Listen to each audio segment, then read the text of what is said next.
All right, let's just jump right in. We are living in a world where you can ask a machine, an artificial intelligence, to explain something as complex as the Trinity, and you'll get an answer in seconds. Now, this isn't science fiction anymore, right? This is the reality our churches are dealing with right now. So the big question is, how do we practice faithful discipleship when our people are getting answers from algorithms? That's exactly what we're going to unpack here. This quote from Rev Edmund Chan, a really respected leadership mentor from Singapore, just hits the nail on the head. It perfectly frames this whole discussion. AI can give us content, it can give us information, but the real heart of our faith, that connection with God, that connection with each other, well, that's the work of the Holy Spirit. So how do we use the content without ever losing that vital connection? So here's our game plan. First, we're going to define this new challenge we're all facing. Then we'll look at some timeless anchors that keep us grounded. After that, we'll explore a really helpful metaphor for AI's role, lay out some practical guardrails, and finally, we'll cast a vision for the future of the church in this new age. Okay, so let's start with the challenge itself. And I want to be clear, this is not some theoretical, far-off problem. It is happening today. In our youth groups, in our small groups, people are using these tools. So the question isn't if the church should respond, it's how we're going to respond. Now, our guide for this whole conversation is the work of Walter Lee. And you've got to hear about his background, because it's pretty unique. He is a lay reader at St. Andrew's Cathedral in Singapore, an Adjunct Associate Professor at the National University of Singapore, and he's a certified professional in AI ethics. I mean, this is a guy who lives and breathes at this exact intersection of faith and technology. It gives us a perspective you just can't find anywhere else. To make this all feel a bit more real, the source material tells the story about a pastor. We'll call him Jonah. And one of his church members, a sharp university student named Sarah, she just casually mentions that she used an AI chatbot to help her understand the Trinity. Why? Because she said it just made more sense. Wow. That one little moment just crystallized the whole issue, right? It forces Pastor Jonah, and really all of us, to ask this huge question. What is my role? How do I guide people when they're getting their spiritual answers from a machine? So how in the world do we face this? I mean, the technology is brand new. It feels like it's changing every single day. But here's the good news. The principles we need to navigate it, they are ancient. The church is not walking into this blind. We have anchors that have held us firm through centuries of massive cultural and technological shifts. Walter Lee gives us what he calls an Anglican Evangelical compass, and it's made up of 3 key parts. Number 1, Scripture. This is the final authority, our ultimate source of truth. Number 2, tradition. This is the wisdom, the collective memory of the church throughout all of history. And number 3, reason. That's our God-given, spirit-led ability to think critically and discern truth from error. You put those 3 together, and you have a really powerful framework for evaluating any new thing, and that includes AI. And look, the absolute foundation of this compass, the non-negotiable starting point, is the authority of Scripture. As 2 Timothy reminds us, Scripture is God-breathed. It isn't just a collection of data for an AI to process. It's divine revelation.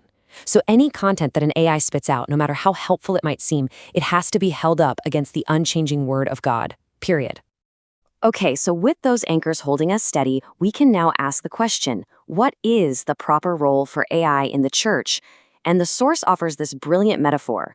AI isn't the shepherd, it's the shepherd's staff. Let's break down what that really means. Think about it. A shepherd's staff is a tool. It's incredibly useful for guiding the sheep, for fending off danger, for offering support. But the staff itself, it has no wisdom, it has no compassion, it doesn't have a voice.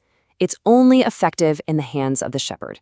And that right there is the perfect picture for AI in the church. It's a tool that can help us in the work of ministry, but it can never, ever replace a pastor's care or, most importantly, Christ's voice. And this distinction is absolutely crucial. AI can be incredibly helpful. You can imagine a small group leader using it to brainstorm thoughtful discussion questions, or a new Christian creating a personalized Bible reading plan. It can help with admin stuff like drafting emails or organizing volunteers, which frees people up for actual relational ministry. But we have to be crystal clear about what it cannot do. An AI cannot convict a human heart. That is the work of the Holy Spirit. It cannot replace the real embodied community of the church, and it cannot develop true spiritual discernment in a person. Now, precisely because this is such a powerful tool, we have to be really wise. We have to be aware of the risks. This isn't about being afraid of technology, it's about being smart. Any powerful tool can be misused, and that's why we need to have some clear guardrails in place. The source points out three big dangers. First, something called doctrinal drift. An AI learns from the entire internet, which is messy and often full of bad theology. It doesn't learn from sound, historic Christian beliefs. Second, de-relational formation. Faith can accidentally become a solo activity, just a person and their machine, instead of a journey you take with a community. And third, there's the illusion of wisdom. We can start to mistake getting instant answers for the deep, slow-growing wisdom that only comes from actually living out our faith and obeying God over time. So to counter those risks, we need 4 essential guardrails. Number 1, we have to constantly hold up Scripture as the final authority on everything. 2, we need active pastoral oversight. That means leaders are actually testing these tools and guiding people on how to use them well. 3, we must intentionally cultivate embodied community, prioritizing face-to-face gatherings where real life happens. And finally, we need to practice ethical discernment, always asking, is the way we're using this technology truthful, just, and loving? This verse from Hebrews just drives home that non-negotiable importance of community. AI can connect us to information, sure, but it can't truly connect us to other people. The biblical model of making disciples is deeply relational. It happens when we meet together, when we encourage one another, and when we live out our faith side by side. So where does all this leave us? Is this a story of doom and gloom for the church? Absolutely not. Really, it's a call for the church to step into the future with what the source calls faithful imagination. It's a call to move past fear and start seeing the opportunity. It's our chance to be wise and discerning, yes, but also hopeful and creative in how we go about our mission. And we come right back to this central, powerful idea. If you forget everything else, remember this. AI is a tool. It's a shepherd's staff. It is not the shepherd. It's a powerful tool, maybe the most significant one since the printing press. And just like the printing press, it can be used to spread truth or to spread error. It is a staff that we can choose to wield to guide and support the flock, but it is not, and it never can be, the good shepherd. In the end, our mission hasn't changed one bit. The Great Commission that Jesus gave us is still our mandate.